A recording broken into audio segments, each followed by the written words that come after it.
Amigos de Punto de Corte, bienvenidos a Punto Saludable. En esta oportunidad estaremos conversando con la doctora Mariana Aurreocochea, quien es ginecóloga obstetra y nos estará recordando la importancia que tiene asistir periódicamente al ginecólogo. Bienvenido, doctora.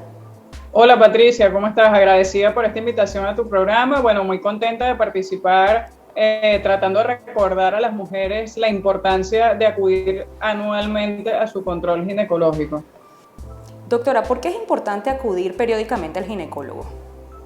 Mira, fíjate, la mujer, toda la parte de lo que tiene que ver con la salud de su parte femenina, tiene que acudir regularmente a su control ginecológico, que se considera que lo normal debería ser una vez al año. ¿Por qué debemos acudir al ginecólogo? Pues en el ginecólogo aplicamos dos cuestiones de medicina preventiva que son muy importantes en lo que tiene que ver con dos enfermedades malignas que son las que producen mayores muertes a nivel anual y en nuestro país también, que son el cáncer de mama y el cáncer de cuello uterino. En la consulta ginecológica se hace todo lo que es la detección temprana, los medios de prevención y además de diagnóstico temprano y manejo temprano para incluso curar este tipo de enfermedades. Pero no solamente por eso la mujer debe acudir al ginecólogo, es porque además el ginecólogo a lo mejor es el único médico al que va la mujer. Si la mujer no sufre de ninguna patología, no sufre de ninguna enfermedad, la mujer no va de repente al internista, no va a un endocrino, no va a otro médico por otra razón.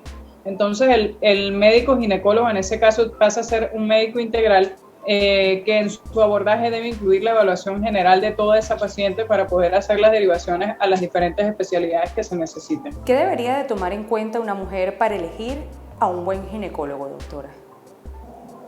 Bueno, para elegir a un buen ginecólogo, lo más importante yo considero que es el feeling que tenga la paciente con su médico, ¿ok?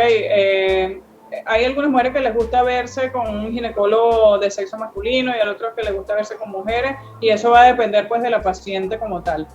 Pero sí es importante que nosotros hagamos el control ginecológico con un especialista en ginecología y obstetricia, ya que bueno, la citología como tal, por ejemplo, es un examen que se puede hacer en diversas consultas, incluso los médicos generales lo hacen en algunos ambulatorios, el médico cirujano puede hacer la citología de repente en algún control particular, pero lo normal es que eso lo haga un médico ginecobstetra porque es el que está capacitado para enfrentarle tanto los resultados como diferentes enfermedades o patologías que pueden incurrir en el área de la salud femenina.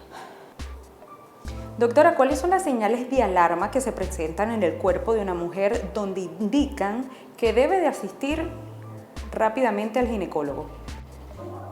Ok, la mujer tiene que estar pendiente de varias cosas en la parte de lo que tiene que ver con su salud y en principio con lo que tiene que ver directamente con la parte ginecológica son la salud de las mamas y en ese sentido deberemos hacer el autoexamen de mama todos los meses. Siempre recomendamos hacerlo en el momento en que se va la menstruación, que es cuando hay menos efectos de las hormonas sobre las mamas. En ese momento la mujer hacerse su autoexamen de mamas y si detecta cualquier cosa anormal, que yo por ejemplo siempre les digo, nadie conoce mejor tus mamas que tú misma. Por ejemplo, algo a la palpación, que puede ser un nódulo o yo les digo en lenguaje común, una pelotica que toques en la mama que no estuviera antes. Alguna anormalidad en el pezón que no estuviera antes, alguna lesión en la piel, por ejemplo una costra, alguna retracción o la retracción del pezón o la salida de algún tipo de líquido a través del pezón. Esas cosas, por ejemplo, en cuanto a la salud de la mama deben hacernos consultar inmediatamente. En el caso, por ejemplo, de dolor pélvico o lo que llamamos dolor de vientre, no todos los dolores de vientre están asociados directamente con problemas ginecológicos, pero pues sí, es una de las partes que debemos investigar en la consulta ginecológica. Y ya con lo que tiene que ver con síntomas directamente del área genital, pues trastornos en el sangrado menstrual o en el ciclo menstrual, bien sea porque haya ciclos más cortos de lo normal o porque la regla esté tardando en venir, se estén presentando retrasos en la menstruación o porque la duración de la menstruación haya variado, bien sea porque ahora esté en menor cantidad y menos días o mayor cantidad y más días o porque se estén presentando sangrados entre una menstruación y otra. El sangrado, por ejemplo, después de las relaciones es un síntoma muy importante por el cual debemos acudir al ginecólogo porque se puede dar a veces por inflamación o algo en particular dentro del cuello del útero, que es lo que va a producir ese sangrado y es un signo bastante de alarma. Y en el caso de las pacientes posmenopáusicas también el tema del sangrado pues es muy importante, porque ya después de que la mujer tiene un año sin ver regla, ya no debería tener ningún tipo de sangrado, y eso lo debe hacer acudir inmediatamente al ginecólogo. Igualmente, patologías asociadas, por ejemplo, con la parte infecciosa, cuando la mujer, por ejemplo, tiene algún fluido, alguna secreción que no es lo habitual, que por ejemplo pica, tiene algún color extraño o algún olor que no es lo habitual, debe acudir también al ginecólogo. ¿Y los exámenes que obligatoriamente se realizan durante la primera consulta ginecológica, doctora, cuáles serían? Mira, en la primera consulta ginecológica, además de hacer un abordaje integral de toda la salud de la mujer, evaluamos la tiroides, evaluamos clínicamente las mamas, también el abdomen para descartar cualquier patología por esa área. En la parte ginecológica realizamos siempre un examen que se llama citología, que ya la mayoría de la gente lo conocemos. Esa citología debe practicarse anualmente. Algunos ginecólogos, no todos, no está pautado así en líneas internacionales, lineamientos internacionales que tenga que hacerse obligatoriamente, pero ya por lo menos aquí en Venezuela la mayoría de los ginecólogos hacemos la colposcopia de rutina, que es un examen que se hace de manera especial con un microscopio especial para ver con unos líquidos que colocamos en el cuello del útero si hay presencia de lesiones o de zonas sospechosas de lesiones premalignas o de zonas infecciosas que pudiéramos tomar una biopsia para mandar a estudiar. En algunos casos se hace eco mamario, pero no es parte de rutina de la consulta ginecológica, pero sí pues ya conocemos que después de los 35 años en Venezuela está indicado hacer la mamografía y el eco mamario como parte del control ginecológico de rutina, y después de los 50 años o después de que haya iniciado la menopausia también necesitamos hacer una densitometría ósea para evaluar cómo está la masa ósea o la masa de calcio en los huesos. ¿Y las patologías ginecológicas más frecuentes que llegan a su consulta, cuáles son, doctora? Mira, normalmente la consulta, las dos cosas más frecuentes por el área ginecológica son los trastornos menstruales y las infecciones ginecológicas, ¿ok? En una menor cantidad hay infecciones urinarias y las patologías mamarias, bien sean nódulos o quistes, que también se pueden presentar como diagnóstico en las consultas ginecológicas. ¿Qué tan importante, doctora, es realizarse una citología? Bueno, la citología es uno de los exámenes que sigue siendo de los más importantes dentro de lo que es el control ginecológico. En la citología tomamos una muestra de las células que se están descamando del cuello del útero utilizando un hisopo, y a través de ello vamos a evaluar el patólogo. Eso se manda a un servicio de anatomía patológica que va a evaluar en el microscopio las características de esa célula.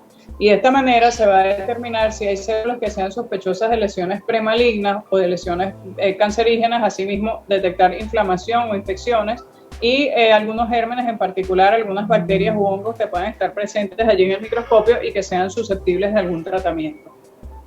¿Qué tan importante es el control durante el embarazo?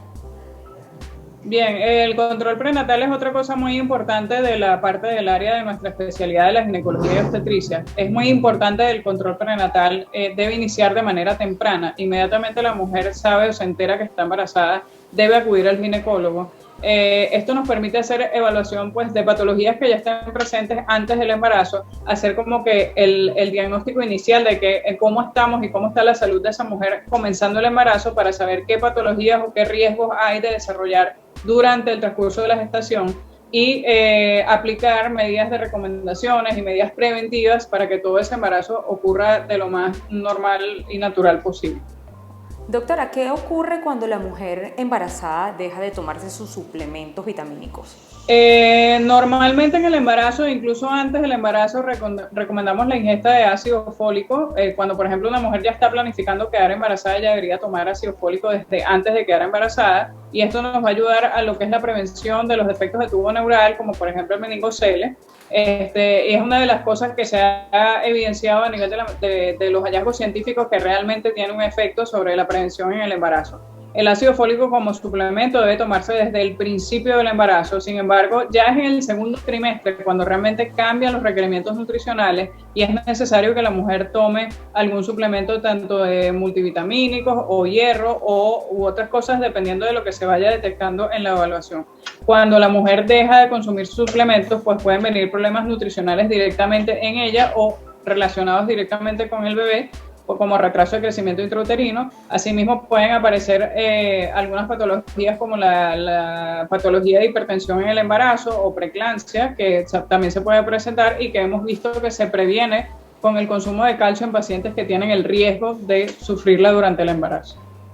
Y sobre la alimentación, doctora, ¿qué nos podría decir? ¿Hay algún alimento que se puede evitar durante el embarazo o que se tenga que evitar durante el embarazo? Mira, en líneas generales no decimos que haya algún alimento prohibido durante el embarazo. O sea, por lo general recomendamos el consumo de una dieta rica en proteínas, con vegetales y fibra, frutas, y que sea sobre todo que sea una dieta balanceada para que el aumento de peso durante el embarazo sea un aumento de peso adecuado y que le permita la nutrición adecuada al producto de la gestación o al bebé que se está formando dentro de la barriga. Pero, por ejemplo, recomendamos que algunas cosas que pueden ser alergénicas, como por ejemplo los enlatados o los mariscos, tratar de no consumirlos durante el embarazo. Y, por ejemplo, no es un alimento, pero el café debería evitarse o consumirse en cantidades muy pocas durante el embarazo, porque sí se ha visto que puede producir efectos teratogénicos en el feto. Y el alcohol y hábitos como por ejemplo el cigarrillo, el tabaco, otras drogas, deberían eliminarse durante el embarazo también. Doctora, hay mujeres que evitan continuar con sus rutinas de ejercicio durante el embarazo. ¿Esto es recomendable o no? Pues lo recomendable es que esto sea tratado en conjunto junto con su médico, porque en líneas generales la mujer no tiene ningún impedimento para realizar sus rutinas de ejercicio durante el embarazo, pero bueno, definitivamente hay ejercicios que por ejemplo son de alto impacto o que dependiendo del momento en cómo está el embarazo, si hay por ejemplo un problema de sangrado o alguna situación especial con la placenta, que podamos recomendarle a la paciente que no haga determinados ejercicios. Pero en líneas generales, todo lo que son los ejercicios cardiovasculares simples como trotar o caminar, o incluso la elíptica y ejercicios aeróbicos sencillos también, incluso el levantamiento de pesas, pero como que hasta cierto límite, y como te digo, evaluando siempre en conjunto con el médico tratante para evaluar cómo va el transcurso del embarazo y si hay alguna cosa de riesgo por la cual no deban hacer alguna cosa. ¿Y cuándo no se recomendaría una cesárea, doctora? Bueno, fíjate, la recomendación siempre de lo fisiológico, de lo natural, es el parto vaginal, ¿ok? El parto vaginal es la vía más normal para nosotros como mujeres y para nuestro bebé, para el producto de la gestación, del nacimiento, y es el que produce que se hagan de forma fisiológica todas las cosas que tienen que pasar cuando nace un bebé, incluso la salida de la placenta y etcétera. Ahora, hay cosas que nos hacen que evidentemente sí debe hacerse una cesárea, como por ejemplo, cuando el bebé está sentado, que es lo que se llama una presentación podálica, no es una condición sine qua non, pero preferimos siempre la vía a través de cesárea. Cuando hay alguna patología de emergencia, o sea, por ejemplo, a veces preeclampsia o eclampsia o alguna situación que hace que sea obligatorio determinar el parto por cesárea. La desproporción fetopélvica, que es aquella situación en la cual la cabeza del bebé es más grande que la pelvis de la mamá, lo que no va a permitir el parto vaginal normal, igual como otro tipo de presentaciones, o algunas otras patologías que ya se presentan durante el embarazo, que por ejemplo, la deficiencia de líquido amniótico que se llama oligoamnios, o la disminución del líquido amniótico, algún problema durante el embarazo con los exámenes especiales como son el Doppler del materno-fetal, que nos dicen que no deberíamos someter a ese bebé a una situación de estrés, como puede ser el proceso del parto. Esas cosas deben hacer siempre que el embarazo termine a través de cesárea. La higiene íntima constituye un elemento vital de autocuidado de la salud en la mujer y exige una rutina adecuada. Pero doctora, ¿cuál sería esa rutina adecuada? Bueno, fíjate, hay una cosa importante que siempre debemos reforzar, eso lo tratamos nosotros siempre en la consulta y en la consulta de rutina, que es toda la parte de lo que es la higiene genital. La higiene genital es muy importante, a veces no recibimos esa formación de manera adecuada de repente dentro del hogar o dentro de la familia o no sé, incluso dentro del mismo nivel de la escolaridad, pero pues nosotros los ginecólogos somos los que impartimos esas cosas. En ese sentido puede haber varias recomendaciones que son generales y que son para todo el mundo. Por ejemplo, el uso de toallitas diarias no debería ser un hábito. Es una cosa que nos hace más propensos a tener infecciones ginecológicas a repetición, al igual que las toallitas húmedas, porque toda la piel de esa zona es una piel muy delicada que no debería estar sometida al contacto con este tipo de cosas. La higiene genital debería realizarse con un jabón preferiblemente íntimo o jabón neutro y en poca cantidad. No deberíamos utilizar el jabón varias veces al día en esa zona porque también afecta el pH de la mucosa. Asimismo, la higiene antes y después de las relaciones sexuales es muy importante y hacer el aseo del área genital hacia atrás para tratar de evitar arrastrar gérmenes tanto hacia la parte urológica como a la parte genital. Gracias, doctora. Bueno, chévere, agradecida Patricia por tu invitación. Estoy atenta para cualquier otro comentario y pues bueno, reforzando la importancia de que la mujer acuda anualmente al ginecólogo, así se sienta bien. Doctora, ¿nos podría recordar cuáles son sus redes sociales? La doctora Mariana, así mismo como suena, la doctora Mariana. Estamos en el Centro de Diagnóstico Las Mercedes, CDD Las Mercedes. Amigos de Punto de Corte, de esta manera nosotros culminamos nuestro punto saludable de esta semana. Estábamos conversando con la doctora Mariana, quien nos estaba recordando la importancia de asistir al ginecólogo periódicamente. Yo soy Patricia Bolívar y nos vemos en una próxima entrega de Punto Saludable.